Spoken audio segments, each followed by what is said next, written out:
Aleluia, diga comigo, creio em milagres. Por favor, assente-se um pouquinho nesse mesmo espírito.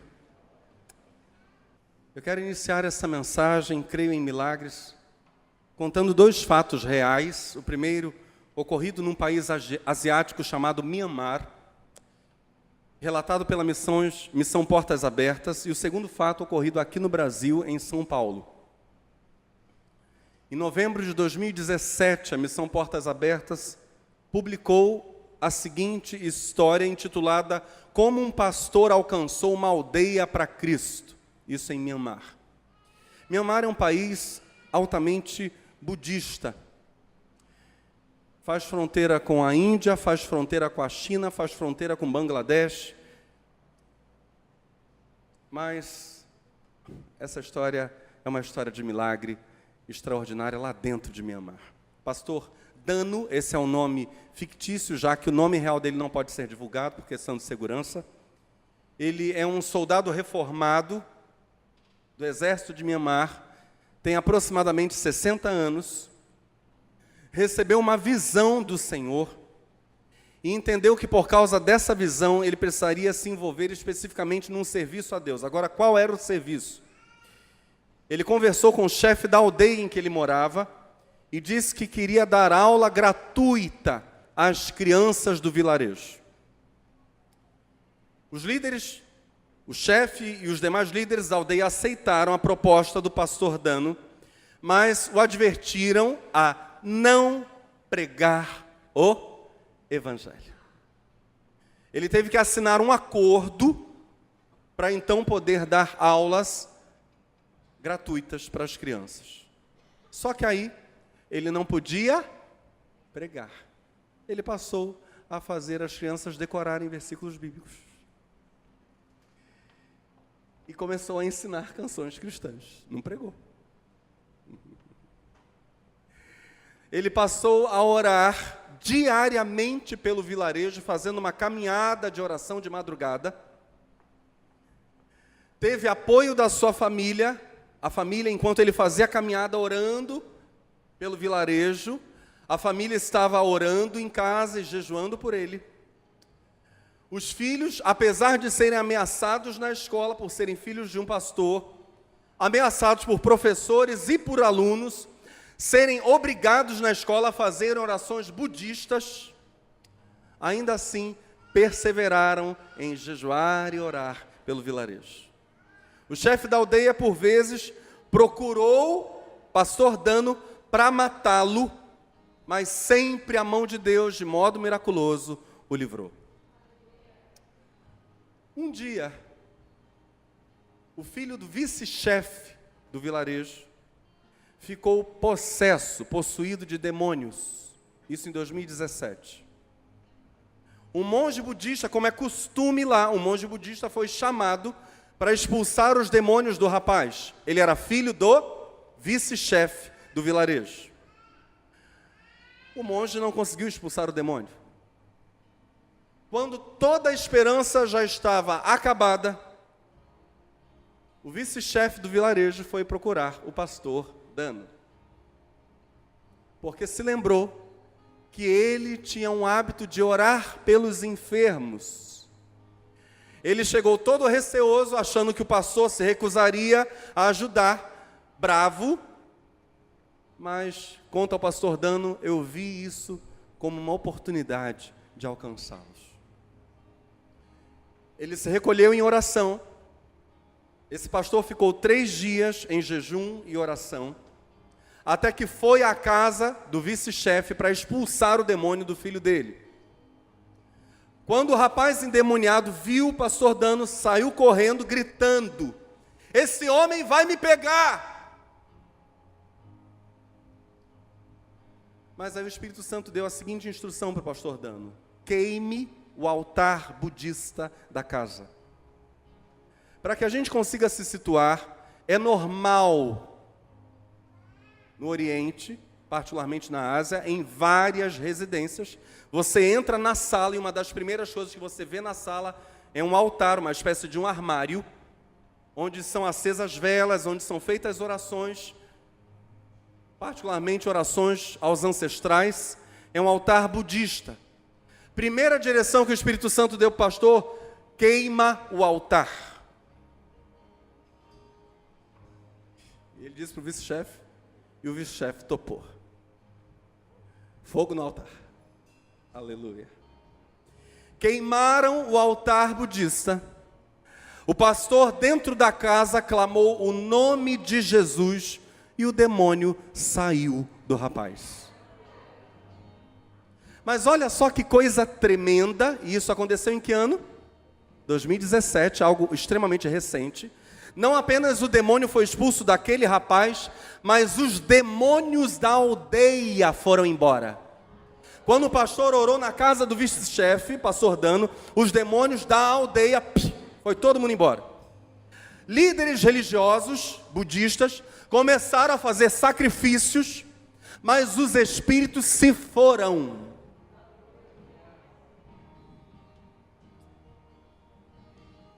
Imploraram, olha só, chegaram para o pastor e disseram: peça para os espíritos voltarem. Os espíritos foram embora. Aí, sabe o que o pastor Dano fez? Foi orar em todos os altares do vilarejo. Olha a estratégia. Foi orando altar por altar. Pediram para os espíritos voltar. Eu só tenho certeza, e a gente vai ver na continuação desse fato real, que ele não orou pedindo para a volta dos espíritos. Olha o que aconteceu. Ele orou por todos os altares do vilarejo.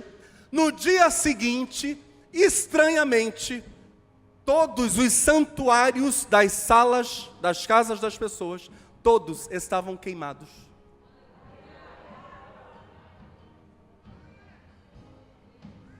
Portas Abertas divulga esse testemunho poderoso de Mianmar,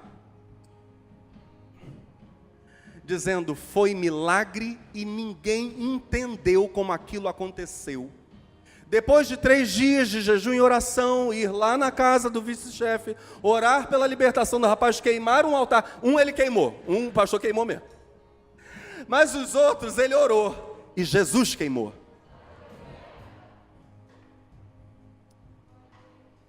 Diante disso, a família inteira do vice-chefe, outras 4 famílias do vilarejo se entregaram a Cristo. Moradores da aldeia começaram a vir para Cristo. Pessoas que estavam se opondo a Cristo passaram a ouvir o pastor, a acatar as orientações do pastor. Agora, isso no final de 2017, toda a aldeia se converteu. Toda. Pastor Dano pastoreia uma igreja lá na aldeia, e o alvo dele é alcançar vários outros vilarejos budistas com a mensagem do Evangelho de Jesus Cristo. A segunda história acontecida aqui no Brasil, em São Paulo, é contada no site lagoinha.com, sobre a vida da pastora Ezenete Rodrigues. Certamente alguns de nós aqui já ouvimos falar nela. Uma famosa intercessora do Ministério do Louvor diante do trono, onde eles vão para cantar, para fazer um culto, porque não é show, fazer um culto. A Ezenete vai antes, intercede, é uma intercessora fiel. Bem, em setembro de 2014, a pastora Ezenete foi entrevistada pelo lagoinha.com, quando ela estava, naquela época, lançando a sua biografia intitulada Uma Vida de Milagres. E a entrevistadora fez a seguinte pergunta: o seu livro conta a sua história. Qual parte do seu testemunho mais mexe com você? E a Ezenete responde. Hoje ela é uma senhora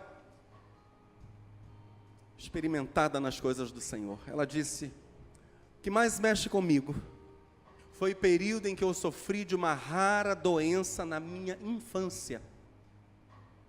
Meus pais moravam no interior de Minas. Fui levada para São Paulo para ser tratada. Por causa da enfermidade, eu tive pneumonia nos 2 pulmões e entrei 3 vezes em estado de coma. Papais e mamães, imaginem a cena. Uma criança, nós temos médicos aqui no auditório, uma criança entrando 3 vezes em estado de coma. No fim do meu quadro, no agravamento do quadro dela, a família estava desistindo, achando que não tinha jeito porque os órgãos da Ethernet estavam parando de funcionar. Não havia o que fazer. Mas quando ela já estava praticamente morta, uma criança, ela conta, eu tive uma experiência com Deus. Vi uma mão que tocava as minhas costas e dizia, enquanto me tocava, que estava me dando cura. Depois daquela visão, eu fui arrebatada. E no arrebatamento eu recebi o meu chamado. O meu chamado, diz ela, o meu chamado principal é restaurar vidas. Assim que eu deixei o hospital, ainda criança, olha só que coisa tremenda, passei a receber pessoas na minha casa para cuidar delas.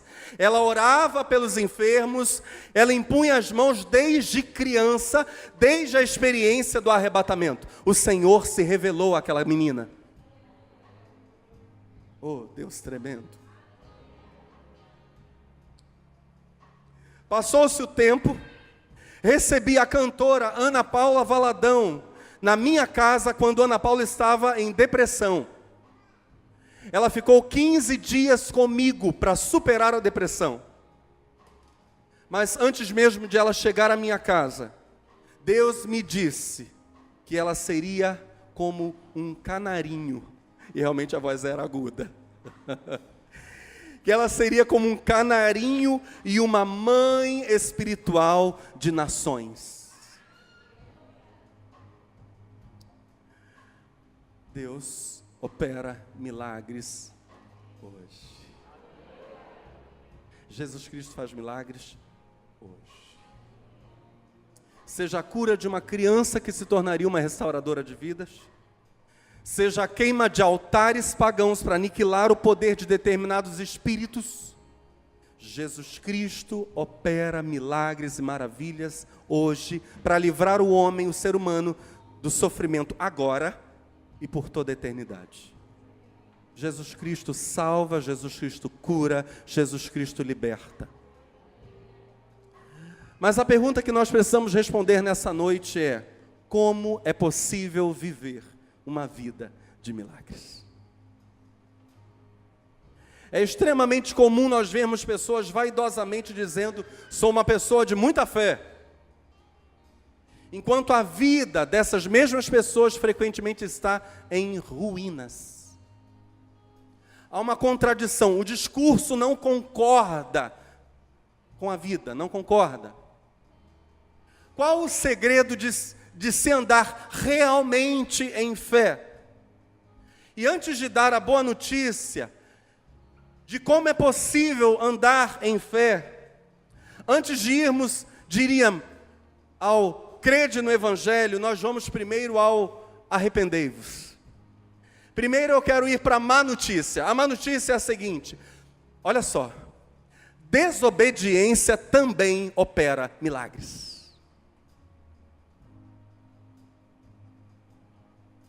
É possível viver-se uma vida de desobediência a Deus e ver milagres. É possível viver-se uma vida repleta de verdadeiros, eu vou chamar de milagres da desobediência. Por exemplo, há pessoas que conseguem a incrível proeza de viverem uma vida miserável numa terra de fartura. Conseguem viver uma vida de pecado numa terra santa. Conseguem viver mera e simples religiosidade em meio à glória manifesta de Deus. Conseguem andar ano após ano na imaturidade espiritual em meio a um banquete da palavra de Deus. Isso é milagre. Isso é miraculoso. É algo absolutamente sobrenatural. Quem está entendendo? A primeira passagem, ou mensagem, digo, da gloriosa série Príncipes e Reis, contém uma verdade histórica muito simples e muito poderosa. A verdade histórica, bíblico-histórica ou histórico-bíblica é a seguinte: Moisés é o primeiro modelo de toda e qualquer liderança espiritual saudável. Quem quiser olhar o primeiro exemplar de líder segundo o coração de Deus, olhe para Moisés. A estratégia, agora não apenas falando de liderança, mas da vida inteira. A estratégia da vida bem-sucedida de Moisés, o grande libertador de Israel, a estratégia de vida de Moisés era uma só uma: obediência. Para libertar uma nação da escravidão no Egito, depois para conduzir essa mesma nação até a terra prometida, Canaã, Moisés não tinha estratégia militar, Moisés não tinha estratégia comercial, Moisés não tinha estratégia política, Moisés não tinha nada a não ser obediência e só. Quem disser que Moisés era um grande estrategista, isso foi dito naquela série, não entendeu absolutamente nada da vida de Moisés. Moisés não foi um estrategista. Moisés foi um homem obediente. A terminologia que a Bíblia usa para isso, na verdade a Bíblia fala dessa virtude da obediência irrestrita de Moisés, ligada a uma postura interior. Diga comigo: mansidão. Humildade. Essa postura interior, o segredo da vida bem-sucedida de Moisés.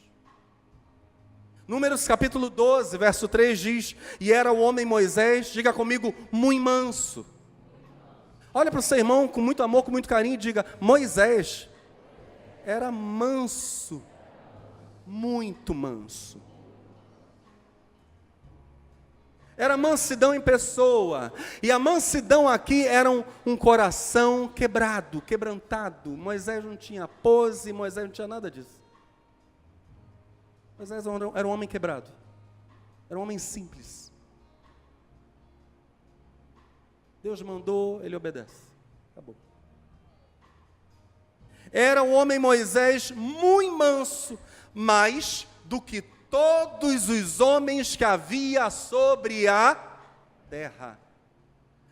Agora, no contexto, veja só, é dito, isso aí é dito, em meio a uma das mais sérias histórias do Antigo Testamento. O contexto em que isso é falado, em que isso é narrado, lá em Números 12, é um contexto de um milagre de desobediência, ou um milagre de vaidade.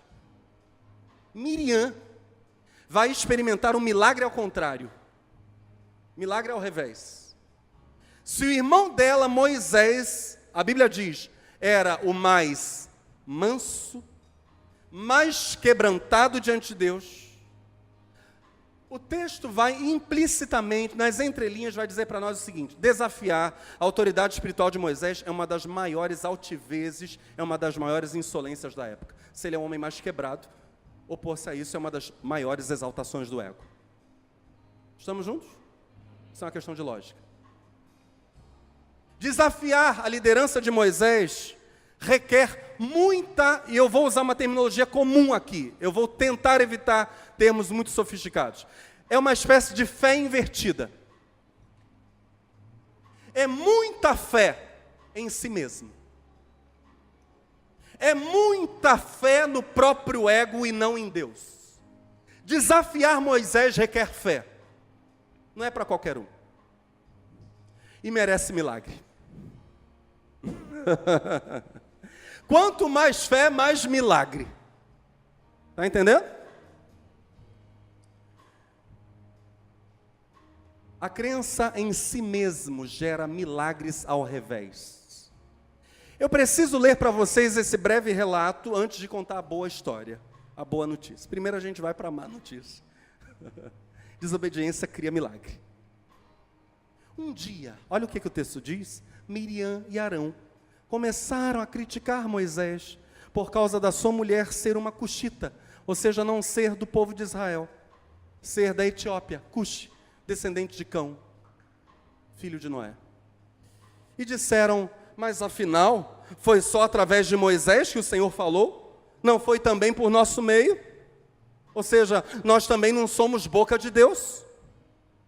E o Senhor ouviu isso. Imediatamente, o Senhor convocou Moisés, Arão e Miriam para o tabernáculo, a tenda onde o Senhor se manifestava a Moisés. Venham vocês três, o Senhor disse. Eles ficaram na presença do Senhor. Acontecia que Moisés era o homem mais humilde da terra. Chegamos no versículo. É nesse contexto. O Senhor desceu na nuvem. Olha o milagre, diga comigo, milagre. O Senhor desceu na nuvem e ficou à entrada da tenda. Arão e Miriam, cheguem-se à frente. Eles obedeceram. O Senhor disse-lhes: com um profeta eu falaria por meio de sonhos e de visões. Mas com o meu servo Moisés não é assim. Ele está perfeitamente à vontade na minha casa.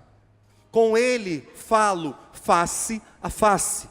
Ele vê mesmo a semelhança de Deus. Então por que vocês não tiveram receio de o criticar? A cólera do Senhor inflamou-se contra eles. Depois o Senhor partiu. A nuvem subiu sobre o tabernáculo e Miriam ficou toda branca com lepra.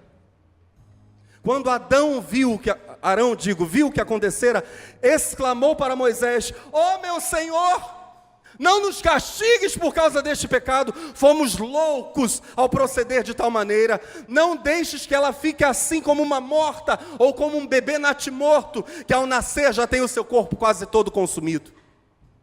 E Moisés clamou ao Senhor: cura, ó Deus, rogo-te. Que cena dramática. Um milagre de desobediência que será sucedido por um milagre de misericórdia. Deus é bom. Mas ouça a seríssima repreensão do Senhor. O Senhor disse a Moisés: se o pai dela lhe tivesse cuspido na cara, seria impura durante 7 dias. Esse era o hábito da época. Que fique então excluída, fora do acampamento durante 7 dias. E depois que a recolham. Ou seja, tragam-na de volta para o acampamento. Foi o que fizeram. Miriam foi posta fora do acampamento por 7 dias. E o povo esperou até que pudesse ser trazida para dentro. Só depois continuaram a viagem. Por 7 dias então, aquela mulher experimentou um milagre. Lepra, por causa da sua altivez. Por sua altivez, Arão e Miriam são chamados à tenda do encontro, são cobertos com a glória de Deus. Quando a nuvem se ergue, eles descobrem que tinham sido disciplinados pelo Senhor. Essa é a parte ruim.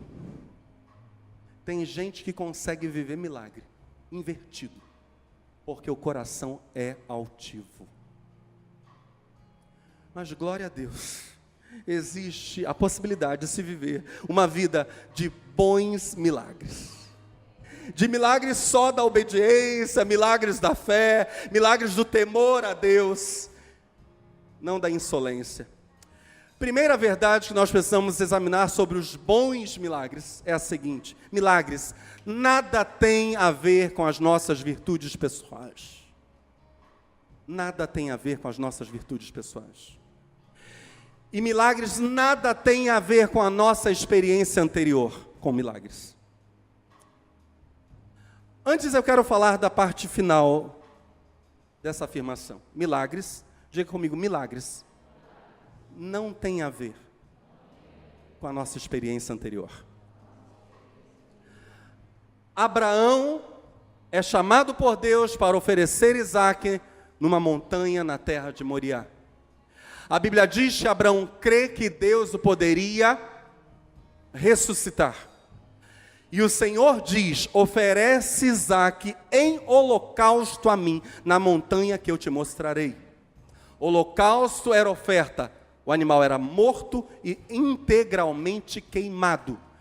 Abraão está crendo que Deus é poderoso para ressuscitar Isaque das cinzas.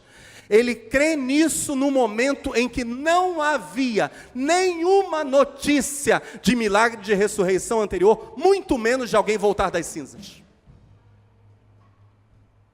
Milagres não têm a ver com a nossa experiência anterior. Deus é um Deus criativo e tem prazer em nos surpreender. Segundo fato, então o primeiro agora, milagres nada tem a ver com as nossas virtudes pessoais. A Bíblia diz isso classicamente, de modo transparente. A Bíblia não faz rodeios para dizer isso. Atos capítulo 3. Depois que um coxo junto à porta do templo chamada Formosa, houve aquela célebre frase de Pedro: nós não temos prata nem ouro, não tem prata nem ouro, mas o que tenho isso te dou, em nome de... Levanta-te e anda. Depois que Pedro diz isso, o povo fica maravilhado, porque aquele homem pedia esmola junto à porta do templo. Todo mundo sabia que ele era coxo, todo mundo sabia. E começam a olhar para Pedro e João como se eles, por seu próprio poder, tivessem feito o milagre. E aí a narrativa diz o seguinte: aproveitando a oportunidade, Pedro dirigiu-se à multidão: homens de Israel, que tem isso assim de tão espantoso? E por que nos olham como se tivéssemos sido nós, que pelo nosso poder e santidade tivéssemos feito com que este homem andasse? Foi o Deus de Abraão, de Isaac, de Jacó e de todos os nossos antepassados, que trouxe glória, que glorificou ao seu servo Jesus através deste ato, desse milagre. Estou falando daquele a quem rejeitaram perante Pilatos, apesar de este ter decidido pô-lo em liberdade. Mas vocês não queriam libertá-lo, esse homem santo e justo. Em vez disso, pediram que fosse solto um assassino. Mataram o autor da vida, mas Deus o ressuscitou. Nós somos testemunhas disso. Foi, diga comigo, o nome de Jesus que curou. Pedro prossegue dizendo: foi o nome de Jesus que curou este homem. E sabem como ele dantes era coxo. A fé no nome de Jesus, fé que nos vem de Deus, é que produziu, disse Pedro, esta cura perfeita. É um nome. Mas essa afirmação é problemática, eu sei. Preste muita atenção.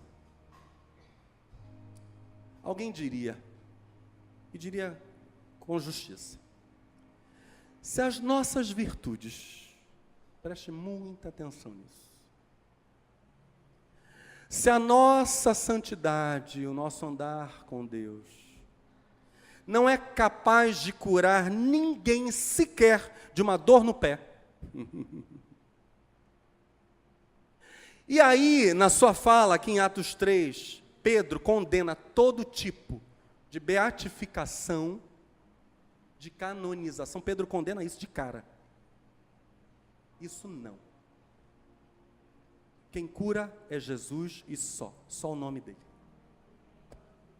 Caso encerrado. O apóstolo Pedro corta já esses desvios. Eu volto.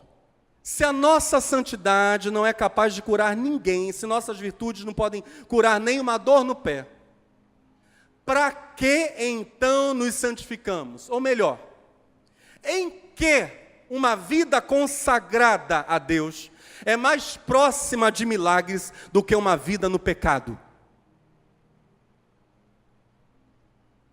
Essa é uma boa pergunta. Se tudo depende da graça de Deus, por que, por exemplo, o pastor de Mianmar teve de jejuar por quantos dias? 3 dias, antes de expulsar o demônio do filho do vice-chefe da aldeia. Que ele simplesmente fosse, usasse o poder que há no nome de Jesus, caso encerrado.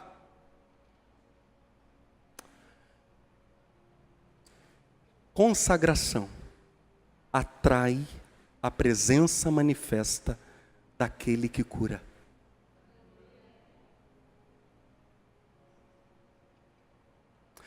Preste atenção, não é a consagração que em si tem o poder de curar. É aquele que é chamado por meio dela. Buscai a paz com todos, diz Hebreus, e a santificação, sem a qual ninguém verá o Senhor. Aparte-se do pecado e você verá aquele que cura. Ele estará manifesto diante dos teus olhos. Para ser um canal de milagres é preciso rendição. É preciso consagração, sim. Uma consagração da vida àquele que opera milagres. Quando a minha vida está consagrada a quem opera milagres, a minha vida se torna, portanto, um canal de milagres. Atos 19, verso 11, houve homens que não entenderam isso aqui. Olha que história, hein? Para alguns de nós muito conhecida, mas teve alguns indivíduos que em Atos 19 tiveram um susto. Deus fazia milagres, diz Lucas em Atos 19, 11, Deus fazia milagres extraordinários por meio de Paulo. Tanto que as pessoas pegavam lenços e aventais que ele usava e os levavam para os doentes tocarem. E quando estes tocavam neles, ficavam curados. E de outras pessoas saíam os espíritos maus. As pessoas eram libertas por meio dos lenços de Paulo. Alguns judeus que andavam de um lugar para outro, expulsando espíritos maus, quiseram usar também o nome do Senhor Jesus para expulsar os espíritos maus, dizendo a eles, pelo poder do nome de Jesus, o mesmo que Paulo anuncia, eu mando que vocês saiam. Os homens que faziam isso eram 7 filhos de um judeu chamado Seva, que era grande sacerdote, era sumo sacerdote, olha que vexame. Eram filhos do principal líder religioso da nação. Mas certa vez, numa dessas eles tiveram um susto. Um espírito mau disse a eles, eu não vou fazer a voz. Eu só vou ler o texto na minha voz normal. Eu conheço Jesus e sei quem é Paulo, mas vocês quem são? Então, o homem que estava dominado pelo espírito mau os atacou e bateu neles com tanta violência que eles fugiram daquela casa, feridos, com as roupas rasgadas. E todos os que moravam em Éfeso, judeus e não judeus, souberam disso. A notícia correu, claro, os filhos do sumo sacerdote saíram semi-pelados lá, semi-nus, tomaram um pau do endemoniado. Que situação. Eles ficaram com muito medo. E o nome do Senhor Jesus, porque, lembremos, o demônio sabia muito bem do nome de Jesus.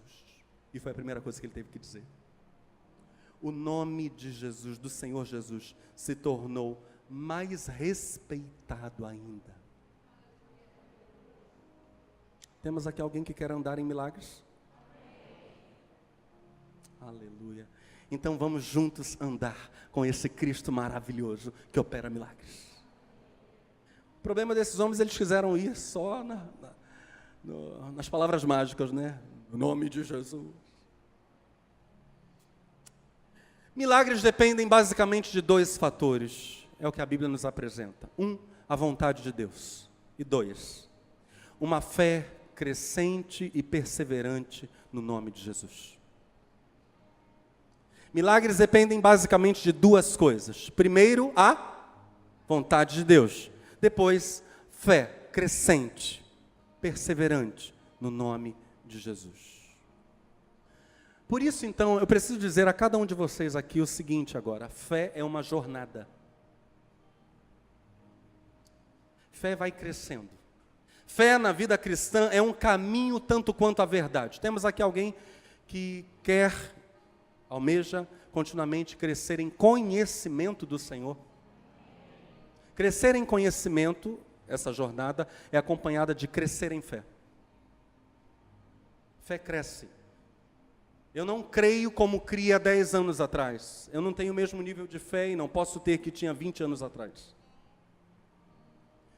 João 1, a escolha dos primeiros discípulos, é um texto no qual Jesus chama Filipe, e Filipe, por sua vez, chama, para ser seguidor de Jesus, Natanael. E eu quero ver com vocês um detalhe muito importante no texto, muito sutil. Diga comigo, fé e verdade são um caminho. para Jerusalém celestial. Fé e verdade são uma trilha, um caminho que termina lá. Olhemos para João 1,47. Ao aproximarem-se, Jesus disse: aí vem, falando de Natanael, aí vem um homem honesto, um verdadeiro filho de Israel. Natanael olha para Jesus e diz: como sabes o que sou? Jesus respondeu: vi-te, eu vi você, debaixo da figueira, ainda antes de Filipe te ter encontrado. Então Natanael replicou: mestre, tu és o Filho de Deus, o Rei de Israel. Jesus perguntou-lhe: acreditas nisso só por eu te dizer que te tinha visto debaixo da figueira? Terás provas muito mais fortes do que estas, ou do que esta. E na verdade Jesus usa um termo aqui no grego, nas nossas Bíblias, o original diz: você terá experiências mega. Você terá mega experiências. É o que aparece lá no grego, mega. Terás provas muito mais fortes do que esta. A verdade é que vocês hão de ver o céu aberto. Vamos declarar isso juntos? Diga comigo: céu aberto.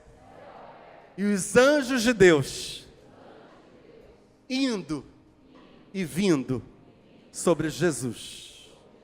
Ou seja, Jesus é a ponte entre céu e terra. Ele é a conexão pela qual anjos sobem e descem. Ele é o conector, é Jesus. A glória dos céus vem a nós por meio de Jesus. As nossas petições sobem aos céus por causa da obra de Jesus. Ele é a conexão. Aleluia.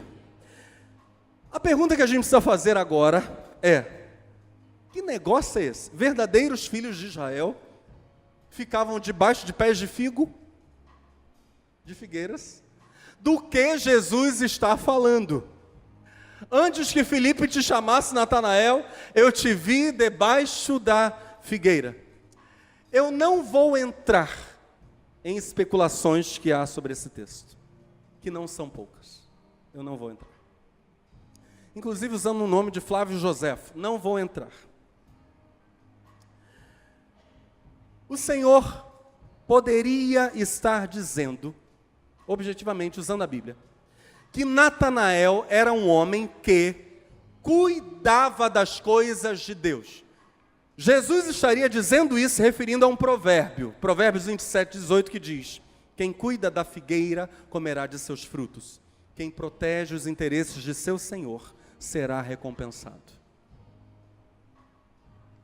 Pode ser que Jesus estava dizendo, e o contexto nos leva a crer isso: eis aí um homem sem dolo, um verdadeiro israelita, um homem nobre de Israel.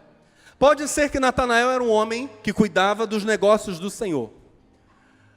Pode ser também que Jesus estivesse referindo a um costume que se diz ter sido criado entre os judeus. Isso tem até a ver com Gênesis. Só para a gente se relembrar, quando Adão e Eva percebem que estão nus, eles tecem vestes de folhas de figueira. Surge uma ideia em Israel, que estar debaixo da figueira, meditando nas coisas de Deus, é coisa de homem piedoso. Pode ser que Jesus estivesse referindo a esses homens que cobrem, olha a figura, cobrem as suas nudezes, cobrem as suas vergonhas, cobrem a sua ignorância, meditando nas coisas de Deus. Como eles fazem isso? Debaixo da copa sombrosa, ou de uma sombra maravilhosa, de uma figueira. As figueiras eram famosas em Israel por causa das suas sombras, diga-se de passagem. Pode ser isso. Na verdade, a que Jesus se referia, a Bíblia não diz. Nós não sabemos. O que nós sabemos é o seguinte: Jesus demonstra possuir sobre Natanael um conhecimento específico, suficiente para que Natanael creia em Jesus de todo o seu coração. Uma pequena revelação ativa uma fé gigante em Natanael, E aí Jesus promete imediatamente para ele coisas mega. Aonde nós podemos chegar e devemos chegar com esse texto é no seguinte, diga comigo, quem crê em milagres pequenos pode ver grandes milagres. Primeiro crê em coisas pequenas, e Natanael crê. Quando Jesus diz, eu te vi debaixo da figueira, não sabemos exatamente o que Jesus estava falando com isso. Pode ser uma figura. A Bíblia não faz questão de explicar isso para nós. É uma coisa pequena com a qual Natanael se maravilha, diz Jesus, o Senhor é sem igual, e Jesus diz, então você está pronto. Vamos lá. Vem caminhando comigo, você verá coisas mega. A minha oração é que aqui, neste auditório, haja muita gente capaz de ver mega milagres. Mega, milagres mega. Quem crê em milagres pequenos é que pode testemunhar milagres grandiosos. Fé e milagres, ou fé e verdade, são uma trilha subindo. Quantos querem mesmo andar em milagres? Veja só, pastor, a minha fé ainda é pequena. Ok. Há um remédio. Quem aqui gosta de ser curado? Eu não vou perguntar quem gosta de tomar remédio. Eu tenho um filho, parênteses, eu tenho um filho que quando era pequenininho não podia ver um remédio que ele queria tomar. Nós tínhamos que proibir. Real, né, amor?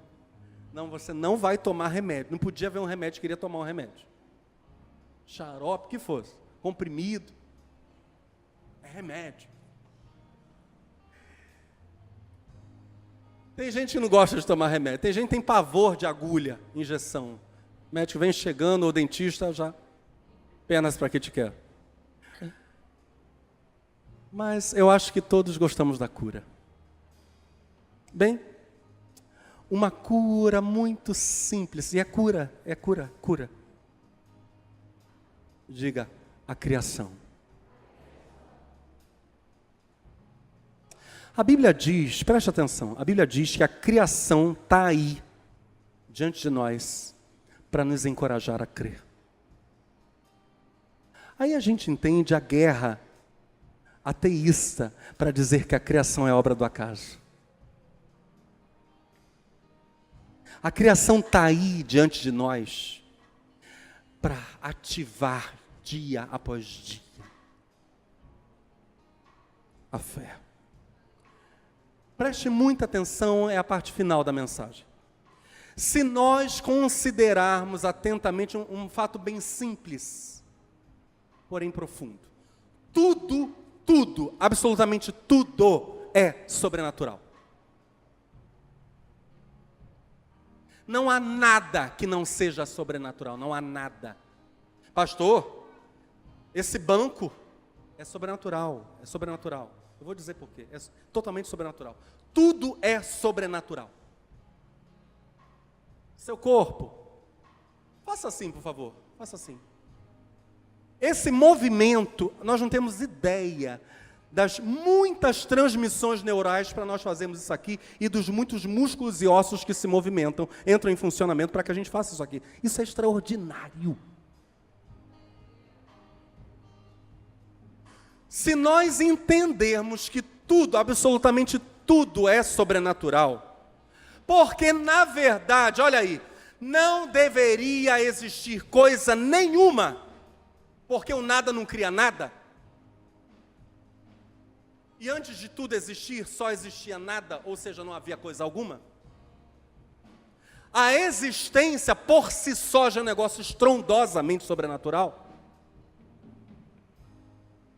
Se nós entendermos isso, todas as coisas na verdade são sobrenaturais, todas as coisas então estão aí diante dos nossos olhos, estão aí acessíveis à nossa boca, claro que é comestível, aos nossos ouvidos, ao nosso tato, ao nosso olfato, para que nós nos maravilhemos. nos maravilhemos. Eu não sei qual é o prato da cantina hoje, mas deve ser um negócio maravilhoso, como sempre. E creiamos nas outras coisas sobrenaturais.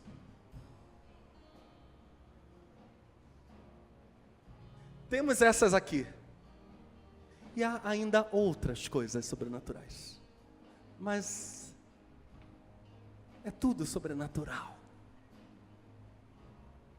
Milagres não deveriam ser chamados como as únicas coisas sobrenaturais. Tudo é sobrenatural. Milagres deveriam ser tidos apenas como outras coisas. Talvez, eu não sei nem como chamar exatamente isso, mas talvez manifestações do poder criador, novamente criando, manifestações de coisas que jamais poderiam ser vistas se Deus não interviesse de forma direta e repentina. Talvez a gente devesse definir o que a gente chama de milagres ou coisas sobrenaturais assim. Intervenções diretas e repentinas de Deus. Mas o fato é que, para que nós sejamos capazes de ver essas outras coisas que nós chamamos de milagres, Deus nos deu muita coisa para nos maravilhar e para nos fazer crescer em fé. Pela fé, entendemos que os mundos, pela palavra de Deus, foram criados. De maneira que aquilo que se vê, não foi feito do que é aparente. Você pode olhar para essa pessoa linda que está aí perto de você, exclusiva, e dizer: olha, nós e tudo mais viemos do nada.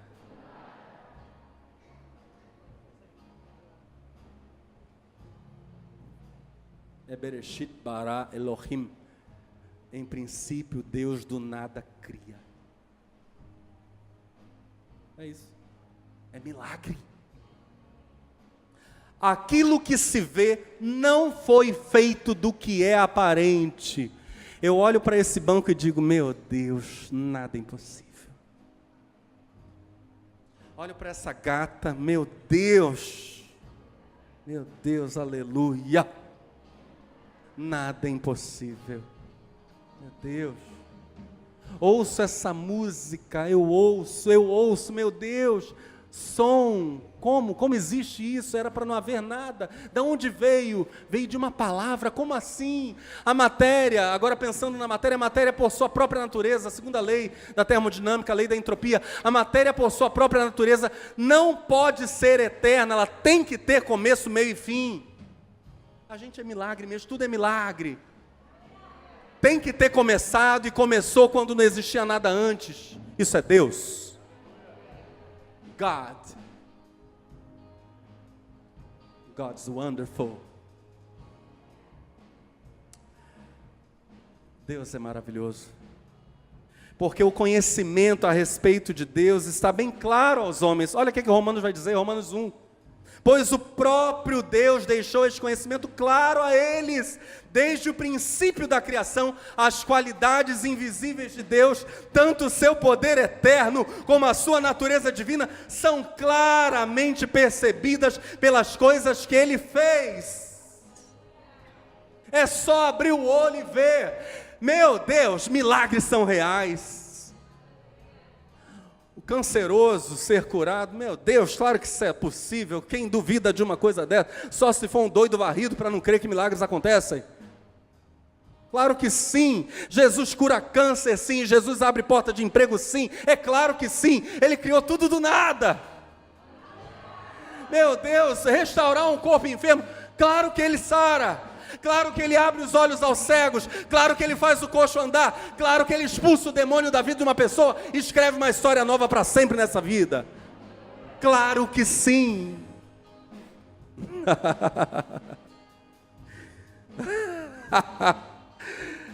Aleluia. Pastor Paulo César Brito, da Igreja Cristã Maranata, não só ele, mas também Feliciano Amaral, Só o pessoal da antiga vai entender do que eu estou falando. Sessão baú, para encerrar a mensagem com chave de ouro. O pastor Paulo César Brito cantava uma belíssima canção. Essa eu acho difícil até o pessoal da antiga saber. Essa eu acho difícil. Marco, não precisa tocar não. Com certeza você nunca ouviu essa música. Olha que coisa linda. Minha família tá chateada comigo, em certo sentido, que eu estou dizendo que a minha voz já não é mais a mesma. Viram a reação? Não canto mais como os velhos tempos. Tudo tem a curva, né? Mas eu vou tentar. Preste muita atenção nessa letra. Em toda a criação de Deus, eu vejo o seu poder.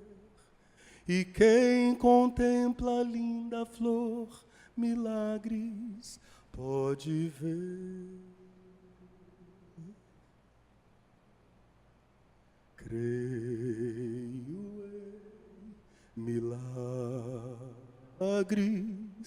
pois Cristo me salvou. Miraculoso é o poder que assim me transformou. Minha alma escura se abriu para a luz do Salvador. Creio em milagres, pois tenho Deus de amor. Amor de Deus, poder real, milagres fez em mim. Perdão, felicidade, paz eu gozarei sem fim. Creio em milagres, pois Cristo me salvou. Miraculoso é o poder que assim me transformou. Minha alma escura se abriu à luz do Salvador. Creio em milagres, pois tenho Deus de amor. Creio em milagres de Deus.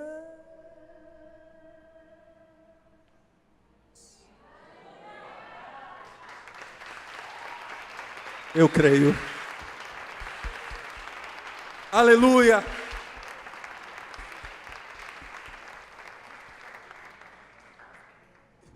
Deixa a criação fazer teu coração ferver em fé. Nosso Deus opera milagres hoje. Por favor, fique de pé no seu lugar.